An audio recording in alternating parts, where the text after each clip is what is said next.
Well, welcome to the Middle East Institute and an opportunity to hear Stephen Tankel speak about his new book, With Us and Against Us. Intriguing title, really. Counterintuitive. Stephen, as you know, and by the way, before we get started, please silence your phones. It's a good reminder to myself as well.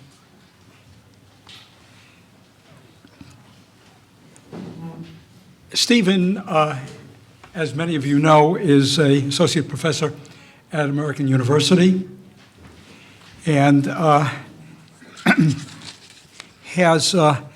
is associated with their School of International Service. He has as well an association with the New America Security, the Center for New American Security. Stephen has worked in the Defense Department and has just a wonderful set of experiences both in government and in the academic world, as well as the think tank world.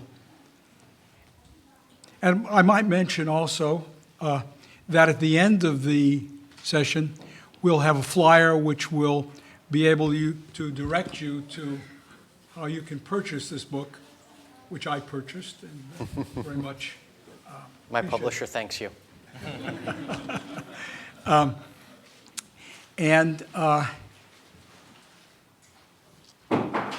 We have as well our own Charles Lister, who will serve as a discussant after Steve makes some remarks.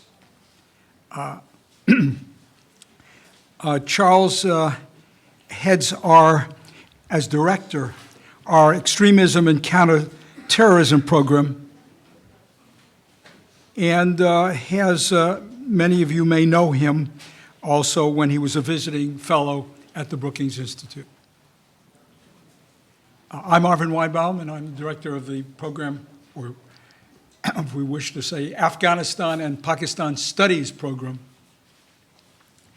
And I really look forward to this opportunity to hear Stephen, because I've heard him before, and I think you're in for quite a treat. So, please, Steve. Thank you, Marvin.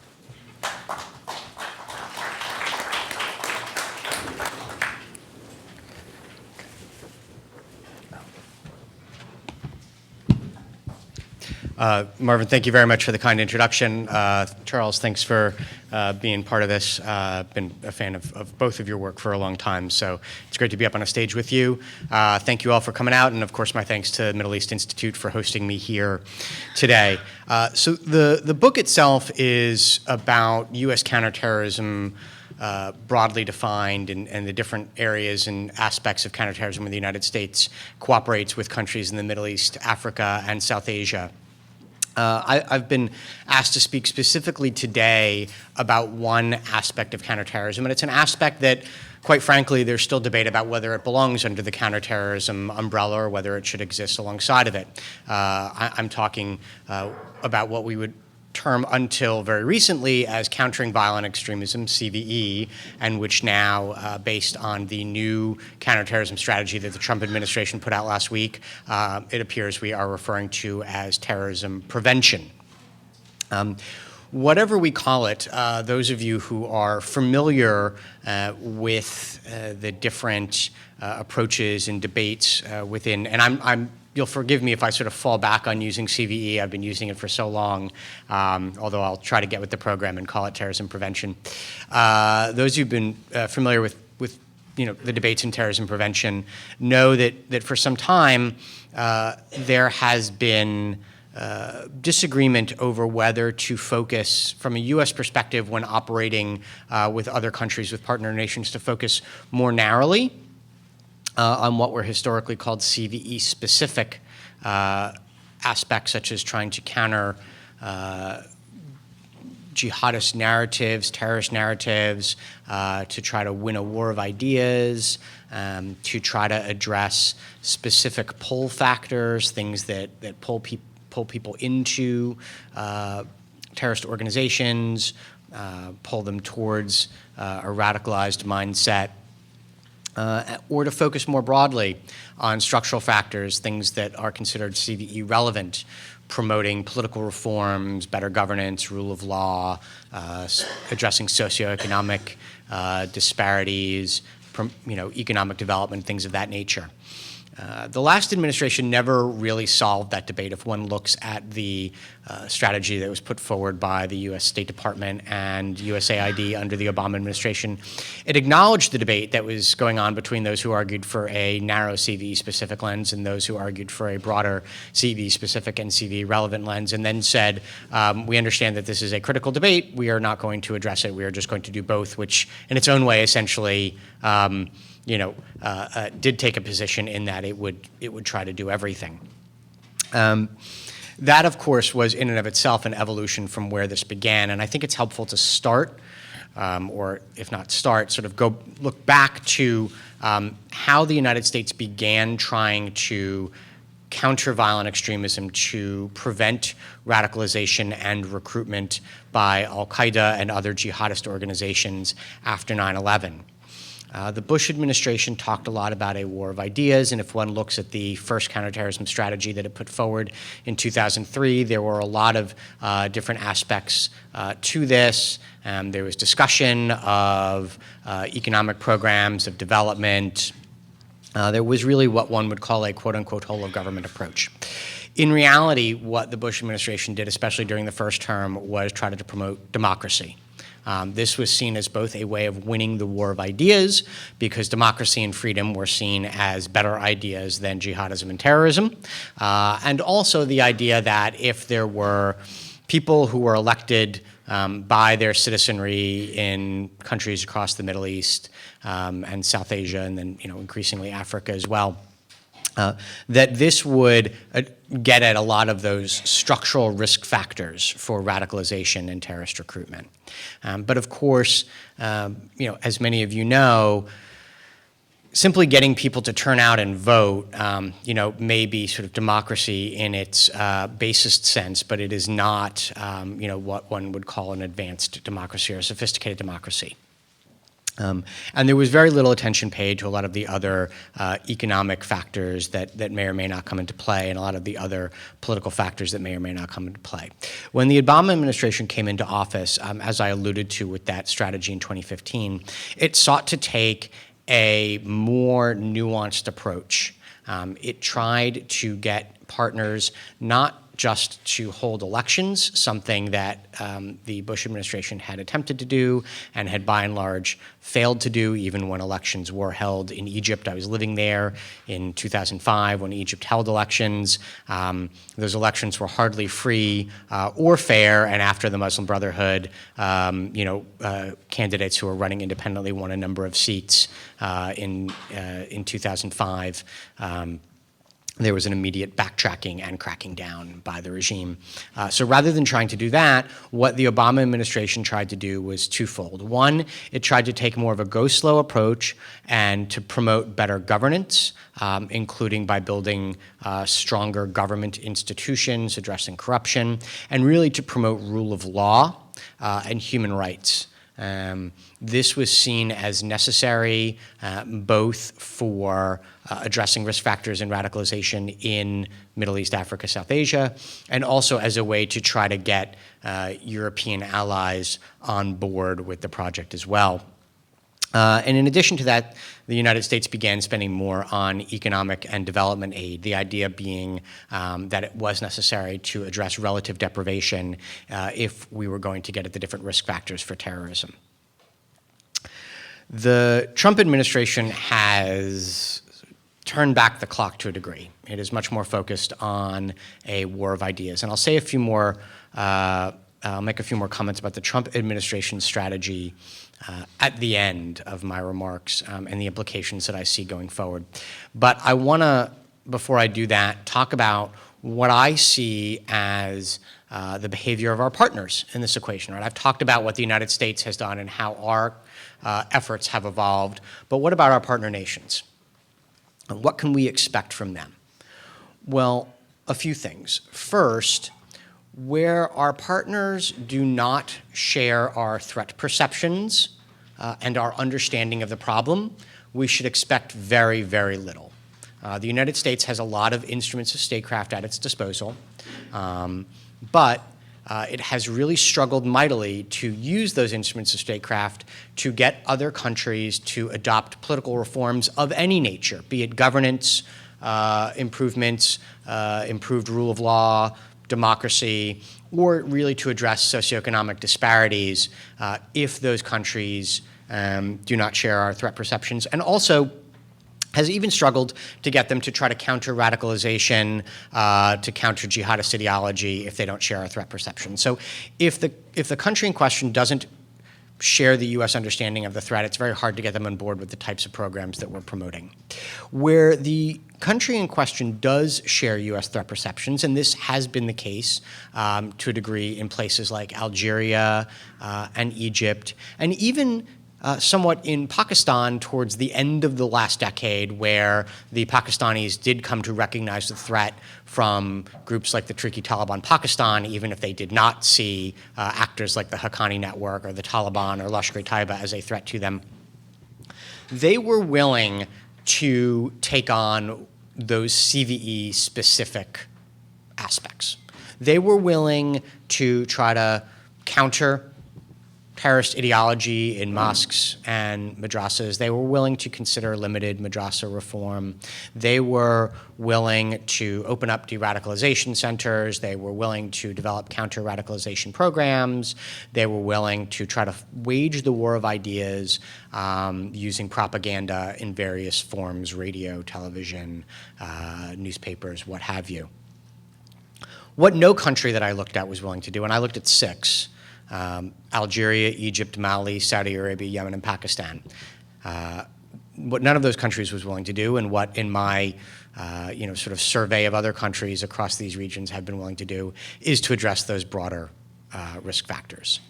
Regardless of whether they see a real terrorist threat or not, to use that horrible Pentagon expression, the juice simply is not worth the squeeze for the elites in charge when it comes to making real political reform, addressing socioeconomic disparities, enhancing rule of law.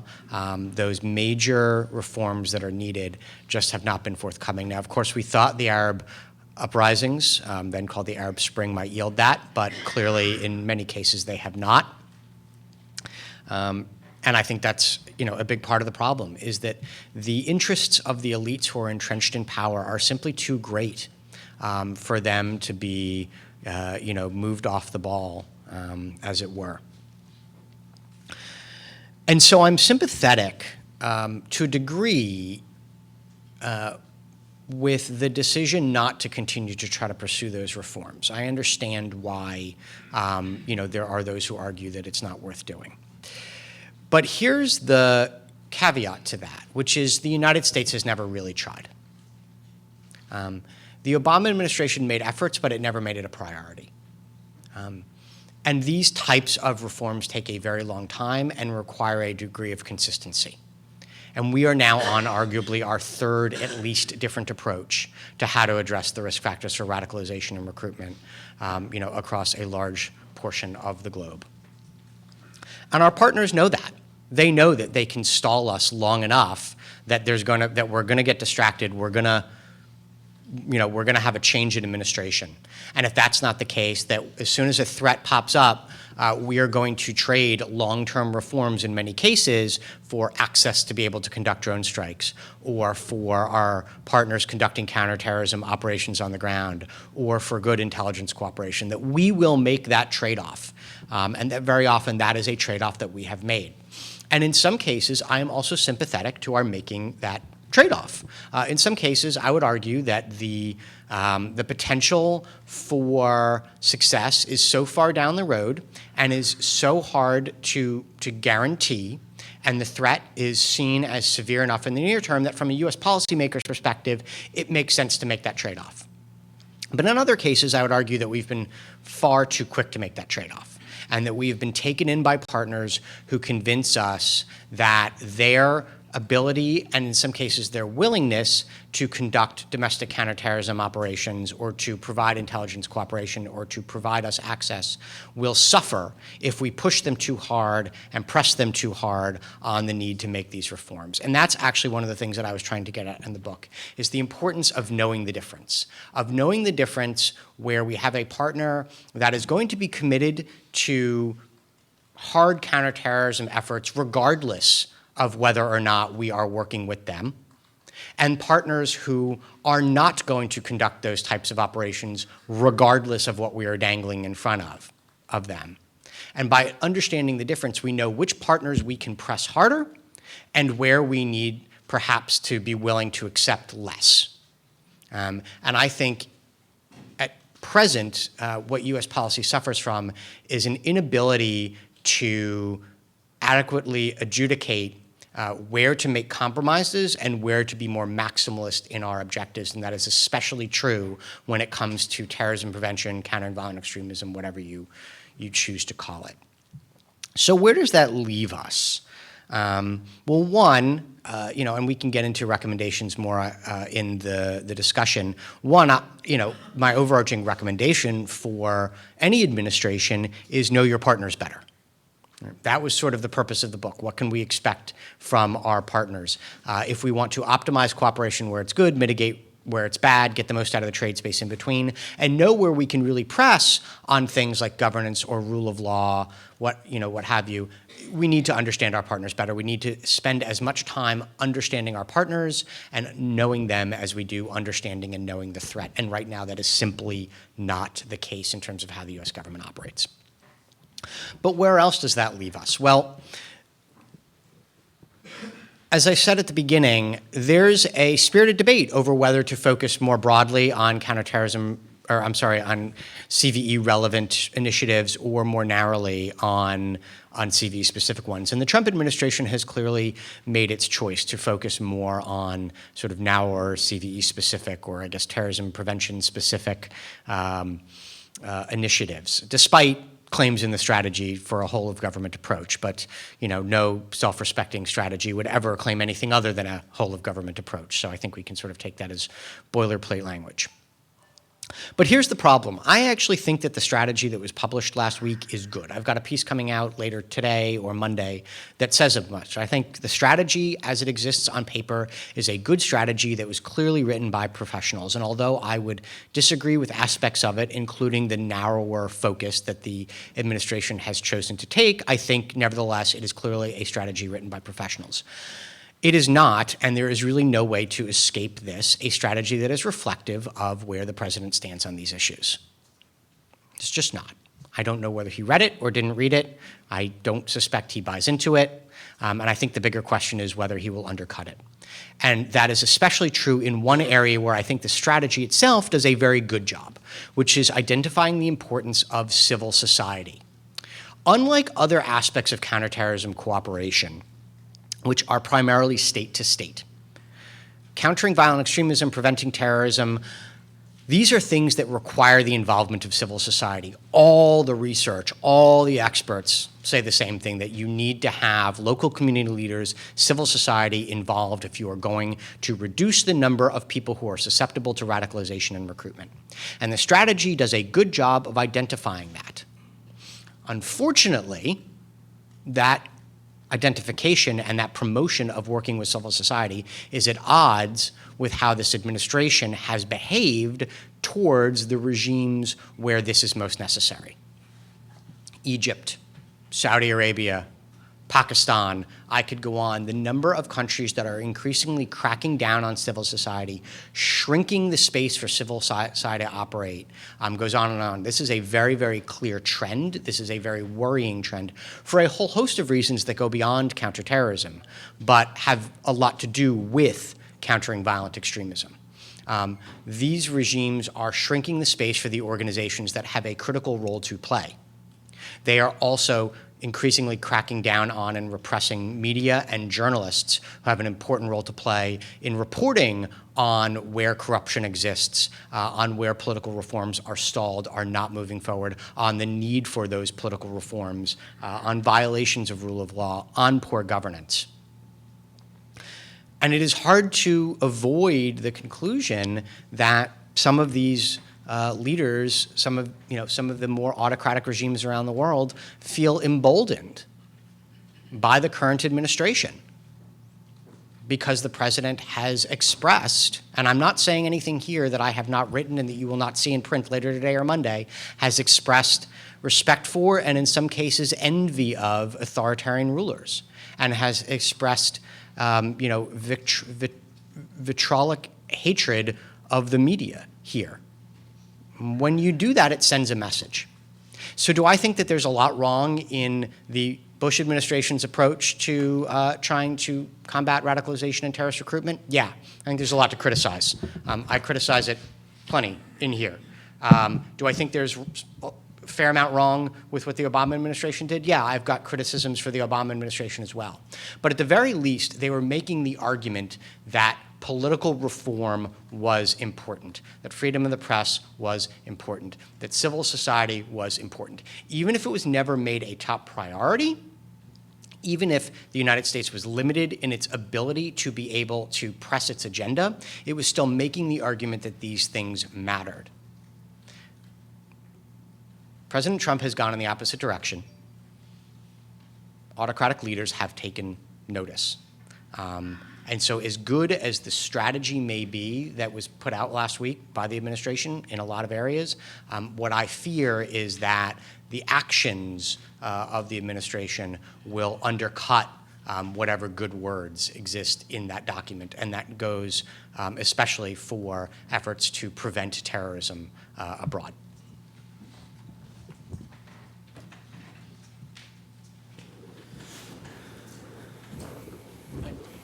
Stephen, thank you very much for those fascinating comments. I think you'd be the first person to agree that the thorny issues here are huge. We've spent decades trying to figure out how to approach these issues best. I still don't think we're there. In fact, I think your book proves that. So I was thinking, I jotted down a few notes before this. I've kind of added to them substantially listening to you. But one of the things that strikes me first, which is really a kind of like a question I'll raise to all of us first, is just your talk focused specifically on CVE. I think there's still a lot of confusion about what CVE actually is. It became a big thing when ISIS rose in 2014, and CVE was the big buzzword. The Obama administration brought in all the big tech companies and spent a huge amount of money on all of this. But out of that, there was probably more confusion about the paths forward than the progress made. And just to pull out a silly anecdote, just the other week, the Global Coalition Against ISIS, a multilateral organization of more than 70 countries, released a dictionary of terms to avoid using when referring to the fight against ISIS. This product was the result of at least 5 member countries' work, plus at least 4 independent organizations who were paid to help produce this document. And just to give you a little example of it, the term lone wolf was deemed too controversial to use. To paraphrase the document, why? Because the term wolf is often seen in a heroic way. And so when we talk about lone wolf terrorism, we're actually emboldening ISIS more.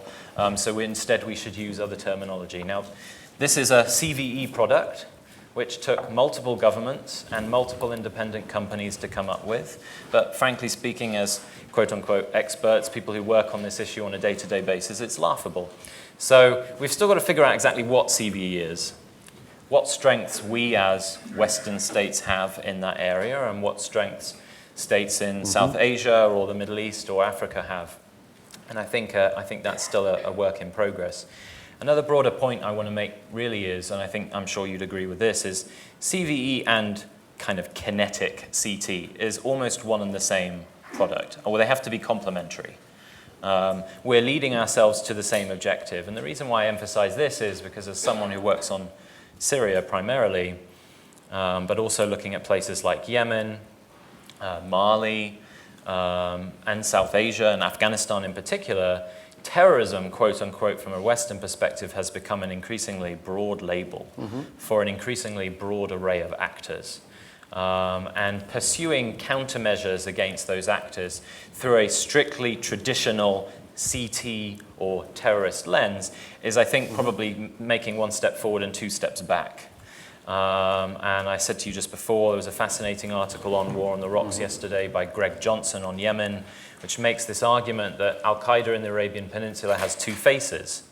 The one face is the one that the West always talks about, which is the global jihad face of plotting attacks against the Western world. But the local face is the one that relies on local sensitivities, local objectives, and feeds on local tribes and local communities. And it's that local face that is the thriving face of AQAP these days. So when you look at Western efforts to counter this organization, we're only countering the global face, which in the end of things is actually relatively insignificant in terms of scale, whilst actually doing so is allowing the local face to thrive. So how do we deal with that local face? How do we deal with that local dynamic? That, I would suggest, is much more on the, gives the onus of responsibility on partner nations, local actors. So when you look at the substantial CT victories we've won in Iraq and Syria against ISIS. ISIS is still there, but they present an entirely different challenge now, which frankly we can't necessarily combat ourselves.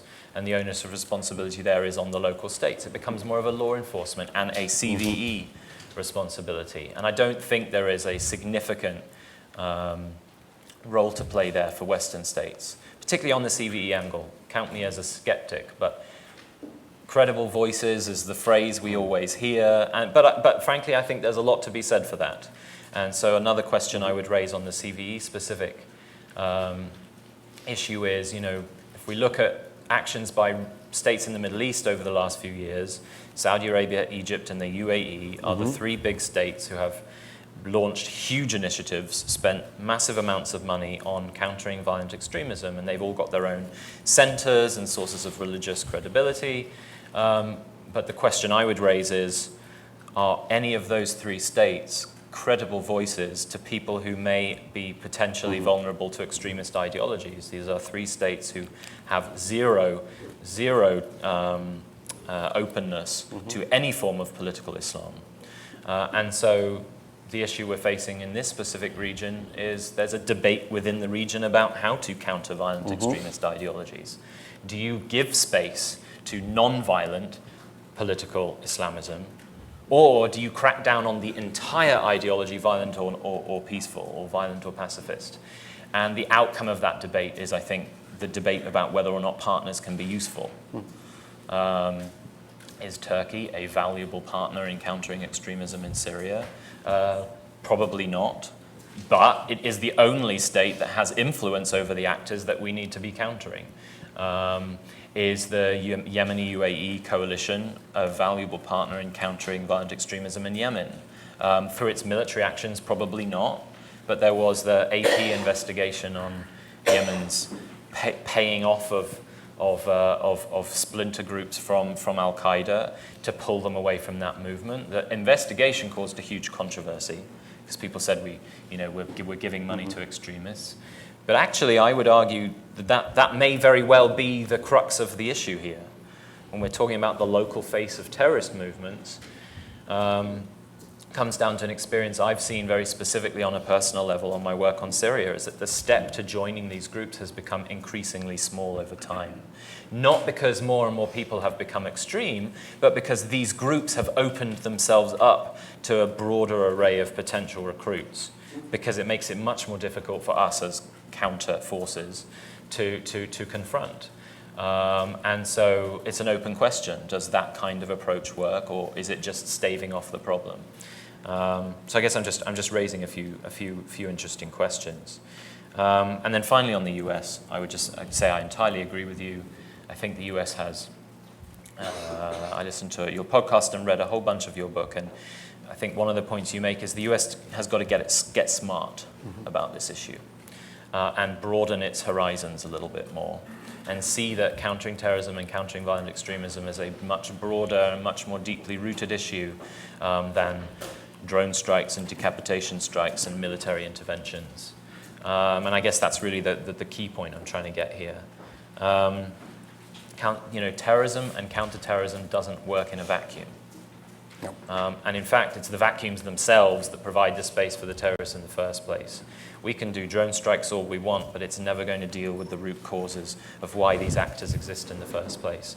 And as you say, in many respects, those kind of responses actually feed the narrative that gives our adversaries even more durability and sustainability into the long term. So the challenge, so I'll stop here. I mean, the challenge is huge. The responsibilities vary according to context, style of actor, ideology that we're confronting, the specific geography. So I would almost argue to conclude there is no specific solution. Every single solution is different and will necessarily be different. And I'm just interested to hear how you'd respond to some of those points. Well, I mean, first I'd start with where you just ended, which is that I tend to agree about the need to understand, to appreciate the nuanced specificity of situation to situation. It's one of the reasons why I argue for it's a clunky terms, but augmenting what I see now as a very threat-centric paradigm that we take to understanding terrorism with a partner-centric one that spends as much time trying to understand our partners and the political dynamics on the ground. That it's not like that understanding doesn't exist in the U.S. government. It's just it's not integrated to nearly the degree that it should be in terms of our counterterrorism strategies and planning. And I'm not just talking about the counterterrorism strategy that comes out, every 5 or 6 years. I'm talking about the strategies that are developed, across the interagency on a day in and a day out basis. And that's a key theme of the book. And another one, which you sort of just alluded to, is that this is not occurring in a political vacuum, right? I like to say that counterterrorism cooperation is an inherently political activity. We tend to get, I think, swept up in the mechanics of this, the programs, the initiatives, but we are ultimately talking about countering political violence. So the idea that you're going to try to get cooperation to counter political violence and that is not going to have enormous political connotations and consequences is, quite frankly, silly. And I think we tend to forget that. We tend to become very mechanized in how we approach this rather than recognizing and incorporating the importance of politics. I think your point about the lack of understanding on definitions of CV is good. I, as an academic, probably should have started by defining my terms. I've seen no great definition. Probably one of the best I have seen is non-kinetic efforts to reduce the number of supporters, recruits, and people who are radicalized into terrorism. And that takes a whole range, that incorporates a whole range of different initiatives, which is part of the problem, is that if you get a definition that is broad enough and simple enough, you then open up this discussion of, okay, well, what's the right way to do this? And I think, to elaborate on those debates that have been going on that I talked about and that you've alluded to, the argument from those who I think argue for a more sort of targeted, specific way of doing this, doing things that are more under U.S. control, like trying to counter the narrative even if we're not necessarily very good at it, opening up de-radicalization centers, even if the numbers there aren't great, is that those are things that can be accomplished, right? We can, if not, we're across the board bad at measuring anything, but at least we can, measure performance-based efforts there, even if we can't get it effects-based, metrics. My argument is we should develop theories of change that enable us to measure both. But be that as may, that these are things that the United States is better positioned to accomplish. And that the broader reforms that I talked about are just much harder, especially because you need the partners' buy-in, right? One of the reasons why those countries that you mentioned are not credible voices is because of their political systems. But the United States doesn't really, right? We don't have the wasta to get them to change the nature of their polity. A U.S. ambassador said to the Saudis after 9/11, listen, your promotion of Wahhabism, before we sort of tolerated that, but now this has become a threat to us, and we're going to need you to do something about that. Which, I read that and I thought, well, that's like akin to somebody coming to the United States and saying, look, your Constitution was something that we kind of put up with, but now it's become a threat to us, and we're going to need you to do something about that. We're talking about, to a degree, the fundamental nature of a polity. If the Saudis end up making that change on their own because they choose to, that's fantastic. But I don't think any outside actor, no matter how much of a superpower you are, is going to be able to come in and do that. And so the argument that people who argue for necking it down make is you're not going to accomplish the other big stuff. The flip side, the argument for the people who argue for we need to take bigger swings is necking it down is fine, but it's insufficient. And you're not going to get at the problem, and these actors aren't going to be critical voices. And we've just kind of been in this do loop in one way or another for quite a while now. So I think that's one thing that we need to recognize. Another, to your point about paying some people to leave and the different types of interventions that we have on the ground, is I think it's important to recognize, which we don't often do when we're having these conversations, is that radicalization and recruitment are two different things. Also, probably something I should have said at the outset, so thank you for sort of prompting me to say this now. Radicalization is a change in mindset. You can be radicalized and imbibe an ideology without ever acting on it, without ever joining a group or ever becoming violent. Similarly, you can be recruited into an organization without actually buying into their raison d'etre. You can join for money, to protect your family, because everybody else has a weapon and you want one too. And so we need to recognize that that it's not only that we're not going to have one-size-fits-all interventions from country to country. Our interventions within countries are not going to be one-size-fits-all because we're not just confronting one part of a problem. So all of that said, where does that leave us in terms of, I think, I've sort of tried to address your definition question and your credible voices question, and I think the third question is sort of what's the role to play, right? What is the U.S. position in this?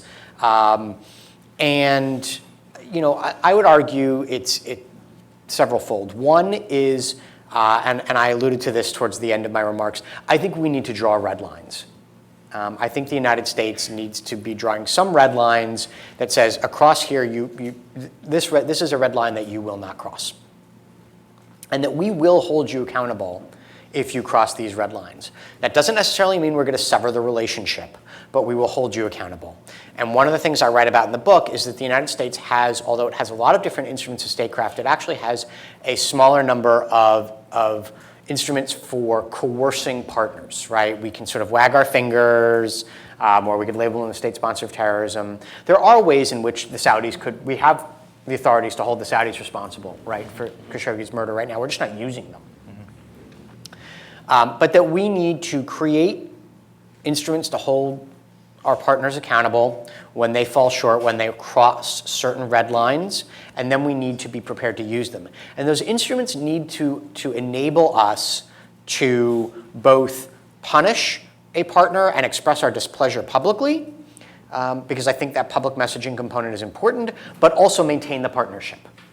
And we're not necessarily postured for that kind of nuance right now.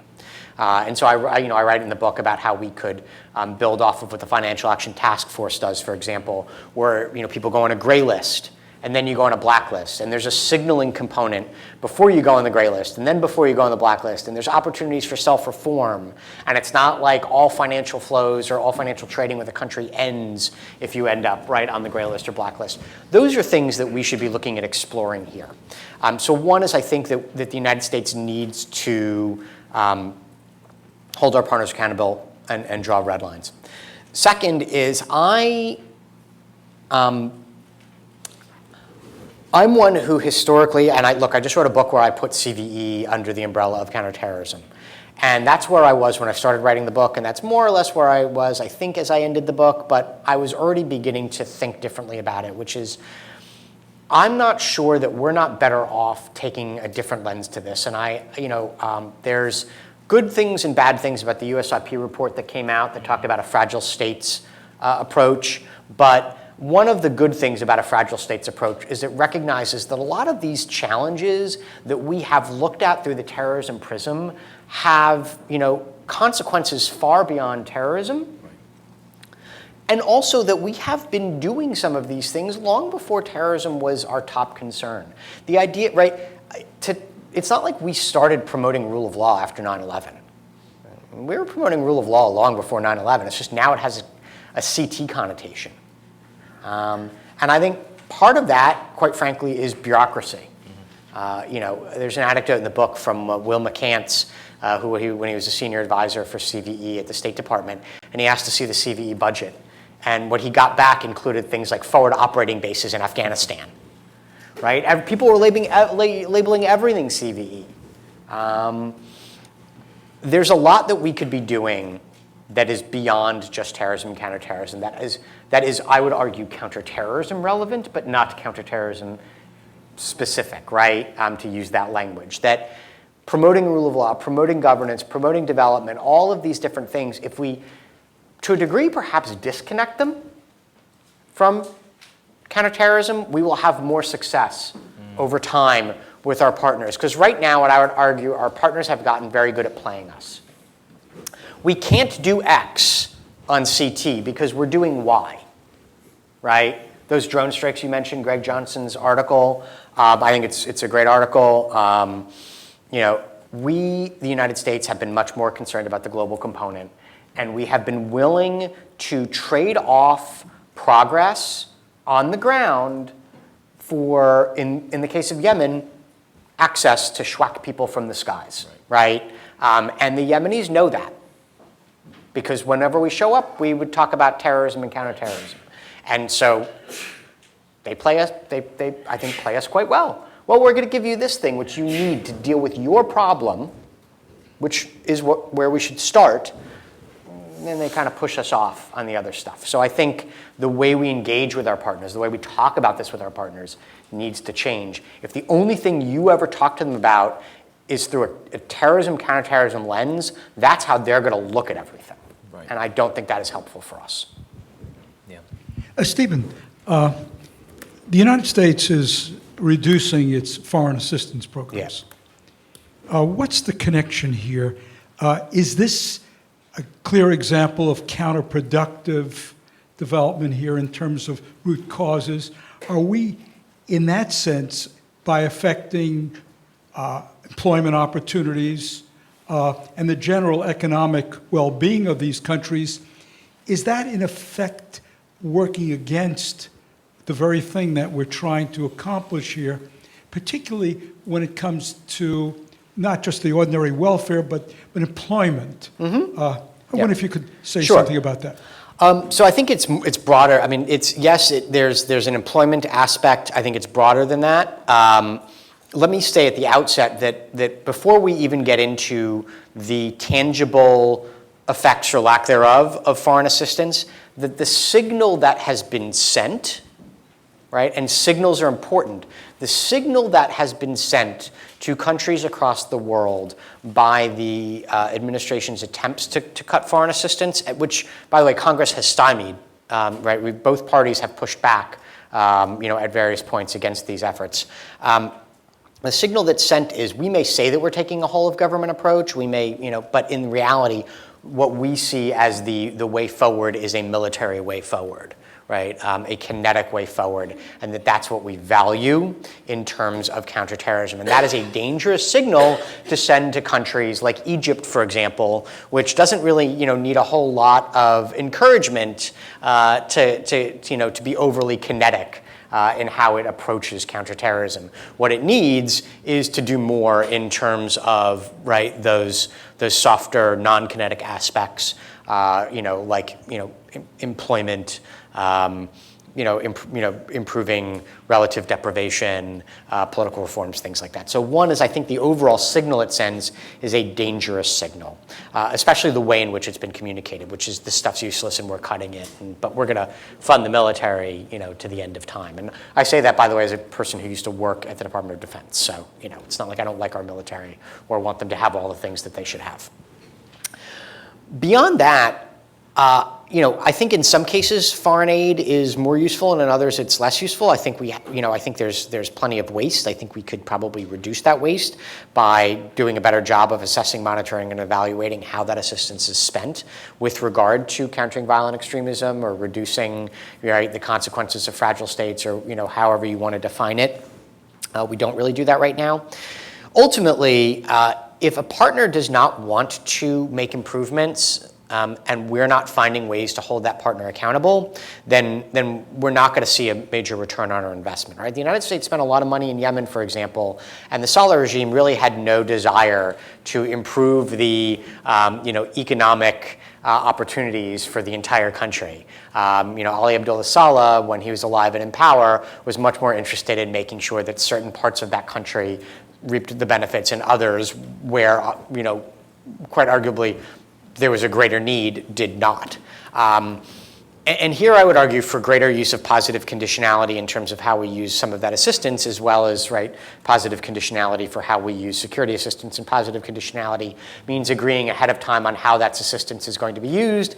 And if you do a good job of using that assistance in the way we want you to, then you get more of it, right? As opposed to trying to condition assistance after it's being given to you, or just handing money over and saying, go off and do good, and crossing our fingers.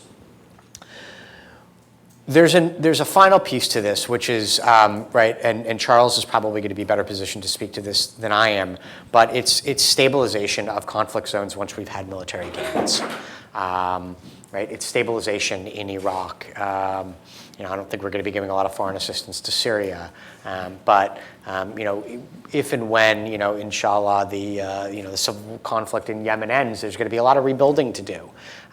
Stabilization assistance is necessary in these places. Foreign assistance is necessary in these places, and if the United States doesn't provide that assistance, not only is that money that's lost, but it also sends a signal to the international community that this isn't a priority and that they don't necessarily have to provide money either. Do I think that U.S. stock has gone down globally? Yeah, but we're still the most powerful country in the world, even if our relative power has declined. People still make decisions with their wallets to a degree off of what the United States is doing. And so I think there's a real cost to be paid there in terms of stabilizing those conflict zones as well, by cutting foreign assistance. One other short question. We put a lot of stock in anti-corruption reform, particularly in that area. Mm-hmm. Have we not seen, however, how this can become a tool of repression? Look at Pakistan at the moment. Clearly, this is a reform-minded government. At the same time, there seems to be evidence here, and I think we can see it in some other countries as well, that in the name of reform, in the name of tackling corruption, this is a wonderful tool with which to go after one's enemies. Yep. And yes, I would agree, and I would add that countering terrorism is a wonderful tool with which to go after one's enemies, right? Across a whole swath of countries, many of which I mentioned today, counterterrorism laws are being used to repress dissent. And what those countries are saying to us is, what? You told us we were with you, or we were with the terrorists, so we're with you, and we're repressing the terrorists. And, so yeah, the terrorists happen to include the Muslim Brotherhood and the Ford Foundation. I tend to, Marvin, I tend to agree with you. That does not mean to say that I think that corruption is not incredibly problematic. This is where I think much longer term look at institution building is important, right? And we see this on the civilian side and on the military side. We don't tend to invest a lot of money in trying to build stronger institutions. That requires us to be much more involved in the process, and it requires us to have more than 1 or 2 year money from Congress, right? You need to change the way you do authorities so that you can have longer lead times. until we do that, it's very difficult to plan more than 1 to 2 years out, and these are problems that take generations. So I'm not suggesting that we need 20-year money, but I am suggesting that you should be able to design a roadmap that goes out to at least 5 years for how that money is going to be spent. And I should also add, in a lot of countries that need these remedies are not going to want to reform their institutions, and the United States is going to have to deal with that. That's just, we're not going to be able to see similar progress everywhere. And in some cases, unfortunately, and I write this in the book, I think the United States is going to have to argue for keeping the threat at bay. And in other cases, it can invest and maybe see some real genuine progress and push a firmer line with countries. And I guess a key theme of mine is that we need to recognize the difference, and then we need to create the tools to enable progress where we think progress can be made. Charles, did you have any thoughts before we go to questions? On those two questions? Well, on whatever. Well, I mean, I had one other sort of question query, which I've heard discussed a lot on when talking about these issues, which is something a good friend of mine, Clint Watts, always used to, before he got into the Russian stuff, always used to bring up the idea of let them rot, both the ideology and the actors. Is there something to be said for lesser interventions, but trusting the fact that the ideology that's at the root of this threat will in the end kill itself off to a manageable level? Yeah, sure, it's not going to die. It's never going to disappear. So I guess that's just a question for which I've never really found an answer, but it's always a very intriguing one. It's kind of like the devil's advocate argument. Sure. Should we be doing anything, or should we just leave these guys to destroy themselves? So I think that argument is a very good argument if we were talking about who's going to ultimately win or lose, right, in terms of is Al-Qaeda and ISIS and all of these other actors going to accomplish their macro long-term objectives? No, they're gonna lose. Yes, this ideology will ultimately die out, as others have, and it will be replaced, I'm sure, by some other appealing ideology. This is hardly, right, the first or the last to have young men and increasingly women in thrall to, trying to build what they perceive to be a better world through violence. But I've always had problems with this concept of winning and losing, right? That, no, are they going to win? They're not going to win the way they define winning. It's how much damage they're going to do in the interim, which from a U.S. policymaker's perspective, I think is, right, an unacceptable political risk. And so do I think that we overinflate the threat? Yes, I think sometimes that is done deliberately by politicians, and for that I have absolutely no level of forgiveness. But do I think that also there is inadvertent, right, or not purposeful threat inflation, but just nobody wants to be wrong, right? And there, I'm sympathetic to a policymaker who has to make the decision, am I going to gamble and do less and hope that nothing happens on my watch, knowing that I will be held accountable for what is my most, I would argue, for an elected official, at the federal level, your most really sacred obligation is to protect the lives of U.S. citizens and persons, right? So in there, I'm sympathetic.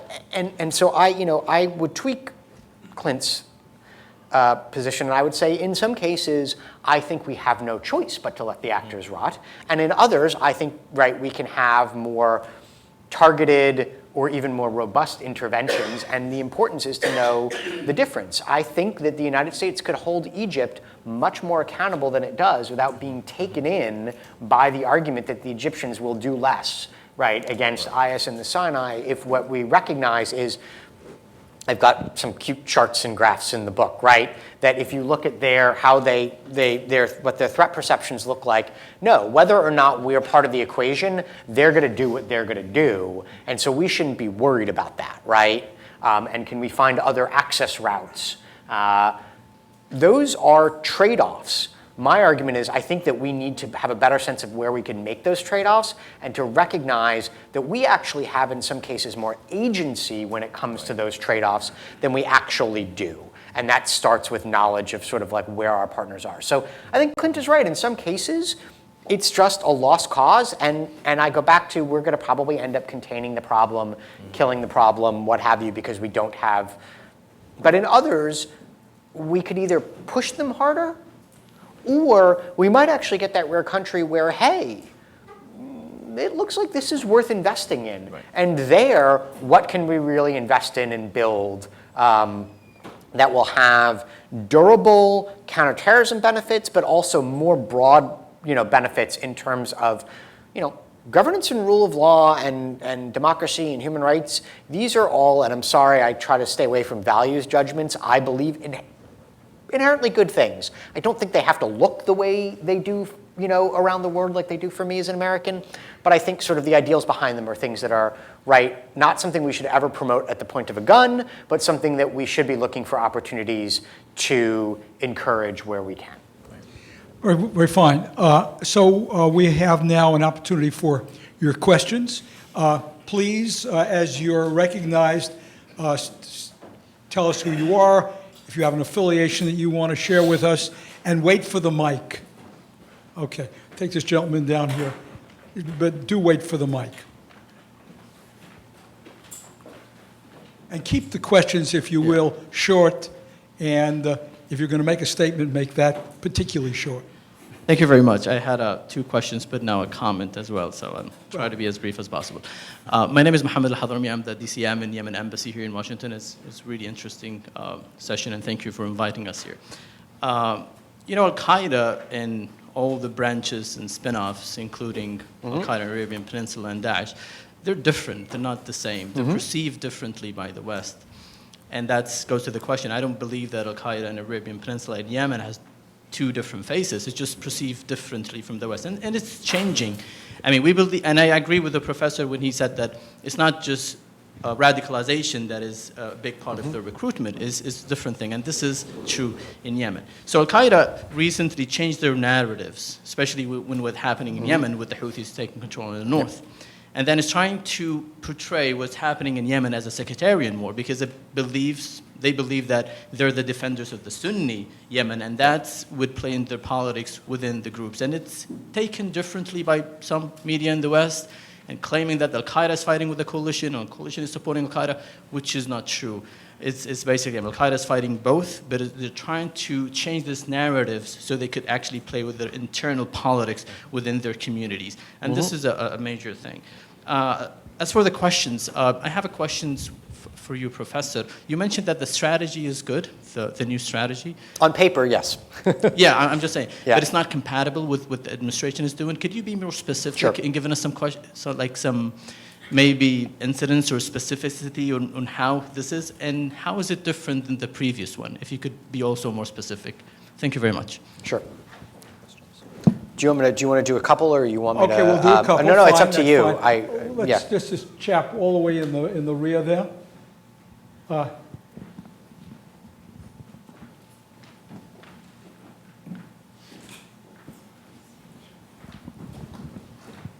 Hi, I'm Jared Mason. I cover the Middle East and North Africa for the U.S. Treasury Department. So without asking you to give away all of your takeaways in the book, on the spectrum that you defined from kind of damage control on one end to like partnering for social change on the other end, can you talk about where you see some of the countries that you looked at on that spectrum, like in terms of the possibilities as opposed to kind of, just keeping the worst possible things from happening? Sure. Steve? Okay. So first, I couldn't agree with you more that these are not one-size-fits-all actors. When I'd started writing the book, I'd actually started writing a book that I thought was going to be how different jihadist groups, develop differently in different places, and that it was much more about their relationships with states. And after my time in government, I was more interested in the solutions side than I was in the threat side. But I couldn't agree with you more that although there are, I think, elements of uniformity, there are also important distinctions. And I would also agree with you that from AQAP's perspective, it's not necessarily like two different faces. It's a continuum of we want to accomplish our gains on the ground, and we have reasons for wanting to strike globally. I think what Greg Johnson was trying to get at in that article is the fact that we have only been focused, or we have been more focused in the West on one aspect of AQAP, which is understandable, right? We've been focused on the aspect that's the greatest threat to us, but at the expense, in many instances, of the ways in which AQAP is perhaps able to, to threaten Yemen on the ground.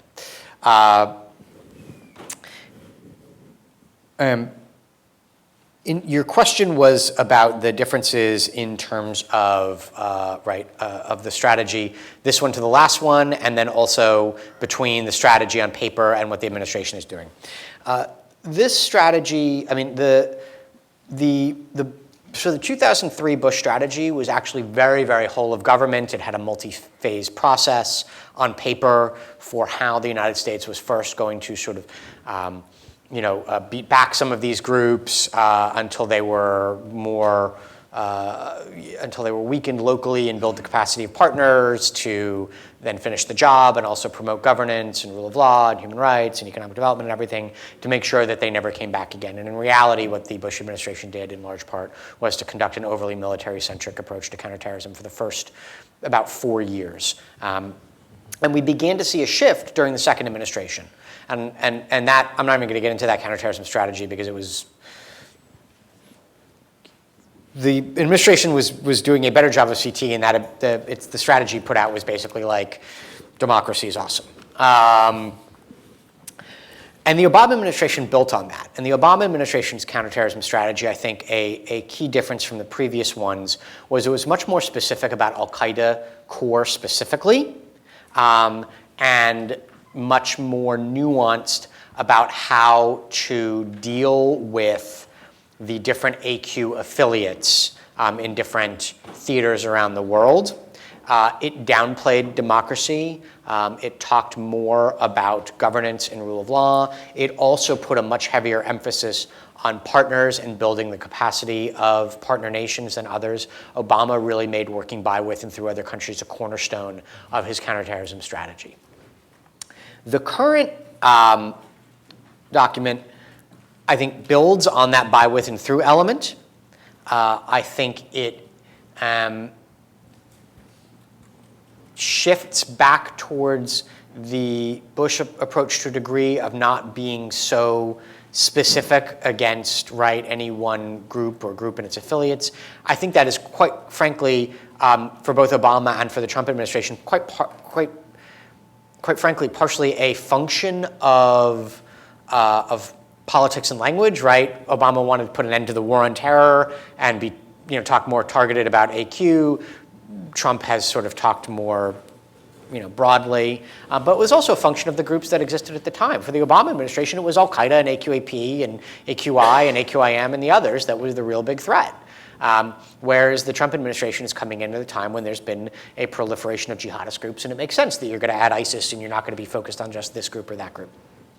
So I think that's one important difference. I would say another important difference is that shift towards much narrower terrorism prevention efforts after the Obama administration had taken a more holistic approach to this, even if that holistic approach was never really executed in practice the way it was meant to be done. And I sort of went into a lot of that in my remarks. A third, which has nothing to do with foreign terrorist organizations, is this document plays up, or at least acknowledges the importance of domestic non-Islamist terrorism. Right-wing, although it then muddies the waters by lumping right-wing with animal rights activists and left-wing and everything else. So it can't really bring itself to be like, this is a right-wing, white supremacist, neo-Nazi, anti-government problem. It's just there's a domestic terrorism problem. Nevertheless, credit where credit is due for acknowledging this issue domestically. We have a problem here in the United States that we should be talking more about. How's it different from the administration? Or what's the delta? Well, the document talks about working with partners and takes a very collaborative approach. Trump basically says, do more or else. He takes a very, very bullying approach, right? The approach to allies is very different. And so allies are planning accordingly because they don't know if they can rely on the United States. I talked about how the civil society stuff, so I'm not going to revisit that. And then on the domestic terrorism side, I would just make the point that, this is off the topic of counterterrorism cooperation globally. You've got a president who's pandering to people that his counterterrorism strategy says are a problem. So, that's an issue. I would argue that countries like Algeria, Egypt, Saudi Arabia, where they are strong enough to be able to get and keep their house ultimately in order from a counterterrorism side, are places where we should be looking for areas to press them more on non-kinetic aspects of counterterrorism, and should be prepared to partner with them more when they do that. We've had some success promoting rule of law. We've got a long way to go. We're talking baby steps here. But some baby step success in Algeria, for example, getting them to bring in a rule of law coordinator and do a bit more through the court system and things like that. Again, these are baby steps, but this is going to happen with baby steps. In part because things weren't blowing up, right? I talked to Dan Benjamin, who was the counterterrorism, the ambassador for counterterrorism at State, and he was like, look, I was able to go to Algeria a lot and work with them on some of these different aspects because things were not blowing up. I think we all thought until last week that there were bigger opportunities for reform in Saudi Arabia. That has all been called into question now. But this is another country where, right, when you had a would-be reformer who was coming in, and you had a country that was relatively stable from a terrorism perspective, it creates opportunities. I think Jordan, not a country I could talk about in the book, but is a place where we are doing some and could do more in terms of community-led policing, law enforcement, CVE, things like that. The lion's share of our budget still goes to helping them buy F-16s, right? And so that's another country. So what I'm talking about are countries that are relatively stable and that take the threat seriously enough that they are going to be conducting their own operations on the ground and are strong enough to conduct their own operations on the ground if they have to, so that we can augment that but also focus on other places, as opposed to countries like Mali where they just they don't have they're still really reliant on outside partners for the conduct of military operations, or Pakistan where it's more a question of like, hey, can I need to put most of my leverage into getting you to the negotiating table, on the Taliban in a way that is helpful for me, and I'm going to have to deal with some of these other challenges down the road. Okay, let's take two people in the front here. Why don't you start us off? My name is Mustafa Ataç. I'm from Turkey, a disaster management organization. It's been nearly 2 decades now that I better stand up because you don't see. Yep, we can see one another. Great, thank you, sir. It's been now nearly 2 decades that the war on terror initiated by the United States has started. Mm-hmm. And I believe that it's been strongly supported by U.S. allies, one of them being Turkey. However, when we look at the balance sheet, when you look at the amount of money that's been spent, the number of casualties, and the cost, it's disastrous. It's a catastrophe. It's a disaster in itself. So, what I thought, I shouldn't be unfair because I haven't read your book first. Most probably you have given the answer in your book, but would you be so kind to consider to write the follow-up book where the title should be How America Help and Hinder the War on Terror Itself? Thank you. Thanks. Yes, if you just pass it over here. Yeah. Thank you. I'm Marina Fazal, an Afghan-American journalist. A couple of questions.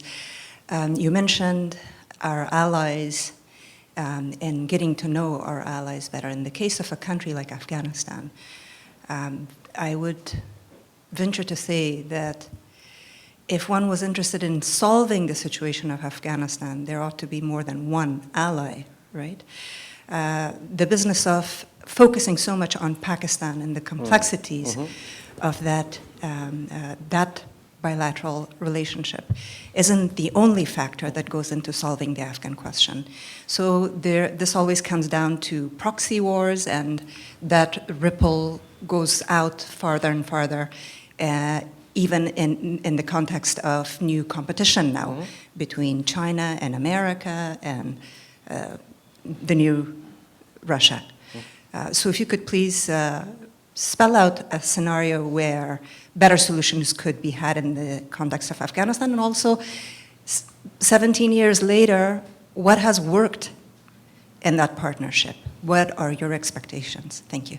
Sure. Thank you very much. Sir, yeah, I'm. If you read the book, I am critical in a lot of areas of U.S. counterterrorism policy. I'm critical of partners as well, and I make the point that I think, from a U.S. perspective, that trying to accomplish international counterterrorism objectives by working with and through allies and partners is the worst approach, except for every other approach, right? Like to steal Churchill's, paraphrase his line about democracy. The United States has no choice but to work with these other countries. In a lot of the instances, other countries have no other choice but to work with the United States. And so, I take your point that the United States has, in some cases, been its own worst enemy. And one of the things I write about in here is that in some cases, countries that had historically been on the receiving end of terrorist violence were quite anxious to make their enemies America's enemies, even if those groups had nothing to do with Al Qaeda at the time. And in other cases, the United States, either incentivized or coerced cooperation, right, from Yemen and from Pakistan after 9/11. I think both regimes are, in large part to blame for the insurgencies that erupted, but I also think it's, the United States' involvement with those countries and the way the United States managed those relationships. The United States is also to blame. To a degree. So it's not as though I think the United States has a perfect score sheet at all. And in the book, I do try to get into a lot of the areas where I think U.S. efforts have fallen short in places where the U.S. has been its own worst enemy. And even here, I tried to make the point that in some instances where partners have not taken the steps that the United States might want them to, the U.S. has been all too ready to make, and I actually have a line when talking about CVE, we've been all too ready to trade off long-term stability and long-term reforms for short-term, security gains. And I think there are instances, as I've said, where that was valid, and there were instances where I think that was invalid. And I think we made a lot of other mistakes along the way. I wrote this book not because I want to see us abandon our partners or because I want to see our partners abandon us, but because I think that there's just no way around the importance of working with other countries, and so I want us to do it better. Ma'am, I think, I couldn't agree with you more that,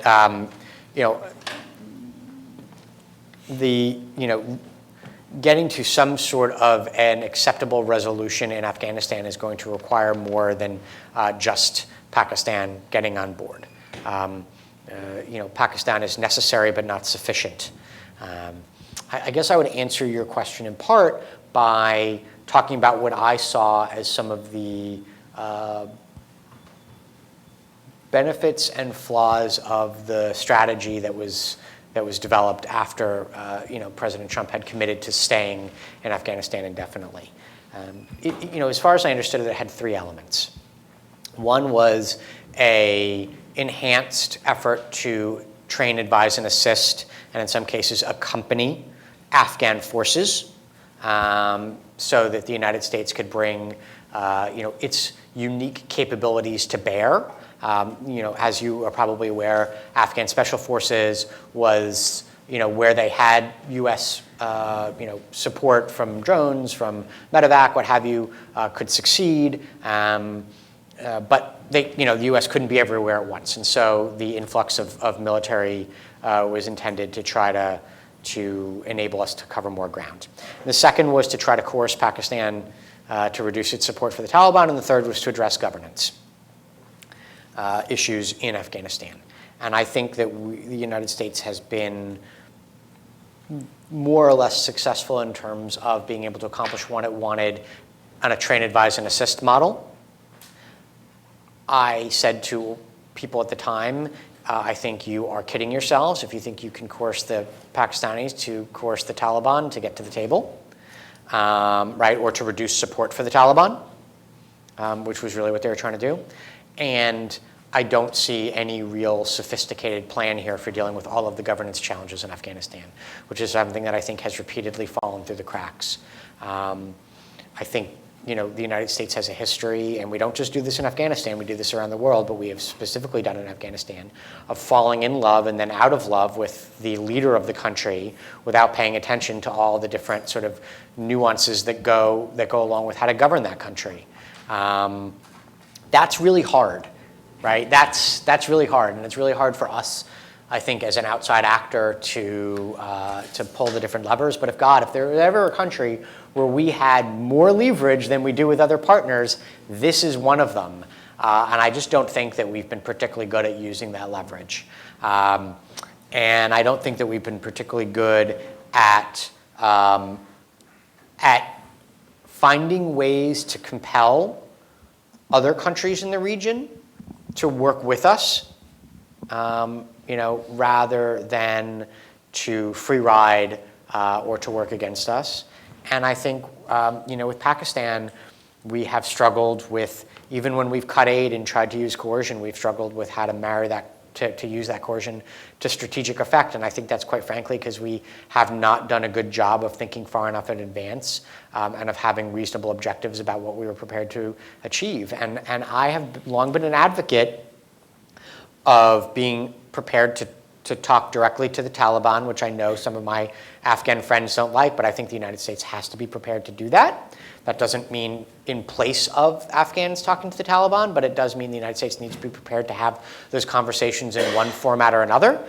Needs to be much more prepared to get to the table sooner rather than later, rather than waiting for the Taliban to be on the back foot, right? Oh, we can't talk to them yet. We want to be in the catbird seat. But if we just pummel them for the next 18 months and really press the Pakistanis, then things will look good. And if I had $1 for every time I heard that, right, and yet here we are, not yet in a position to really move negotiations forward. And what I worry about is that the United States may not have the staying power that it thinks that it has, and that these types of negotiations take a really, really long time. And so I don't think that the United States should stop what it's doing on the ground militarily. I don't think it should stop trying to press Pakistan, although I do think it should try to do it better. I've got a couple of articles out there, on how the United States could use escalatory coercion paired with incentives to do that. And I think that we need to have a plan for how to deal with governance on the ground that is much more realistic and that also involves outreach to the Taliban. So, yeah. Well, we're going to have to wind up. We're past our cutoff time. I'm sure you'll agree with me that we've really had extraordinarily incisive analysis here, which undoubtedly reflects what the book is doing and should be read. And I want to thank Charles for joining us, and let's show our appreciation to both our author and discussant.